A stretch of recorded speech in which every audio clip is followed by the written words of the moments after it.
Okay, so to start building out your binder, you're going to need to go to livebinders.com. So LiveBinders.com. Livebinders.com. Now you're at livebinders.com and you're at the welcome page. Now I can log in. You're going to need to first start by signing up. So we'll click sign up. And this is where you're going to put in your username, your email address. You retype your email address. Now remember, your email address is, let's talk about a few of these things. First of all, your username, you just pick a name for that. But please don't pick something that I don't understand. Actually try and use parts of your name if you can, okay? Because you're going to share this with me, and when I look at your binder, I want to look at it and understand who you are, okay? But you can pick a username of your own. If your name is, like for example, me, I could call myself Daniel T, and that's fine. That's enough. That's anonymous enough. But you would know, my teacher would know who I am. And here, your email address, okay, that's your first 3 of your last name, first 5 of your first name at kaiserschools.org. You retype that. You're going to create a password in there. Now, that password, as you can see, it needs to be at least 6 characters long. Make sure it's something valid. You're going to want to remember that password. You might need to create a file somewhere where you're going to keep track of your passwords a little bit. But if you do, make sure that you keep it someplace safe. Down here's where you retype it. If you want to get a bunch of emails, you can click there, and it'll tell you about changes that are happening. You can click here, and at least you'll know whenever somebody goes into your binder and looks at it. So you might want to have that, and then you know when I'm looking at it. Down here it says sign up now.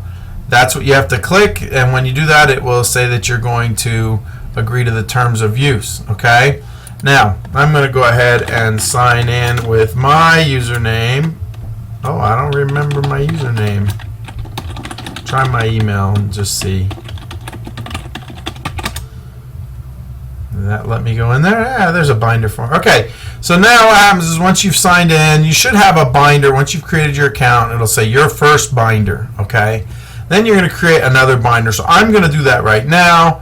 Over here on my left where it says start a blank binder, this is where I'm going to go ahead and click to start a blank binder. And then I'm going to name this binder Geometry A. Okay, and a little description. This is my portfolio of evidence to claim credit for Geometry A. And I want this to be private, okay? So that, not everybody in the world can just look it up and see my work.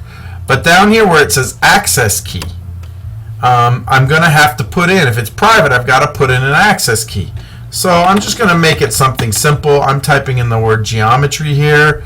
And that's what I would encourage you to do. Don't worry about this one. You don't have to remember this, because when you share with me the binder, LiveBinders will give me that access key. Okay? Just got to remember your username and password. Okay? So now you've created your first binder. You'll notice that it comes with 3 tabs. We start at the first tab, then there's the second tab, the third tab, or whatever. Okay? So let's say that I wanted to put this YouTube video in to my first tab. Well, that's not a problem. As you saw, what I did was I highlighted this and I copy it, and then I go back into my binder, and in here I'm just going to paste that YouTube video and I'll hit insert. Okay?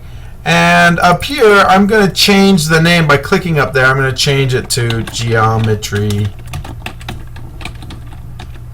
A video. I'll just call it that. Okay? And now it's got that link in there, and I can, click on it to go and see that site.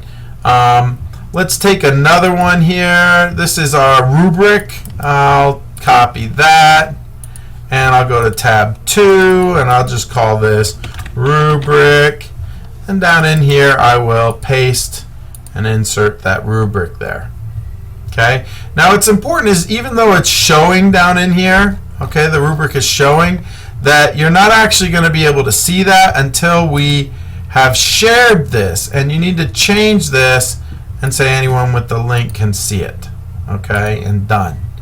Okay, so for your documents that you're creating, what I'm going to want you to do is share your documents as you create them, and you're going to share them by changing this here. And what I want you to do with me actually is I want you to come down here and invite me. So you THO, and you come down here and you find me, and that way, and it says can edit, and you can. No need to send me an email for that, but you just say okay. Okay, and that means that that person can now access it. Okay, so that's how you would share that, and that's how we publish things into our LiveBinders. Now you got to remember to hit save, all right, so that your binder is saved. If you want to go back to your binders, it'll take you back to the front page.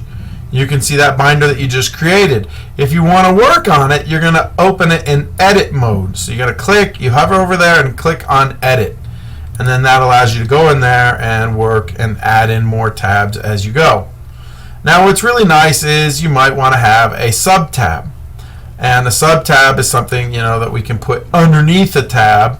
So if, for example, in here I want to put my syllabus, I don't know why I would want to do this, but I would just copy that URL and put it in here and paste it in there, and then I would name this syllabus. Hit insert, all right? There we go. So I've got my rubric and my syllabus right here for whatever reason I might have that. I could keep adding them or whatever, okay? And then I just hit save, okay? So that's pretty much how that's done, okay? You are going to be able to do that now, I think. Thank you.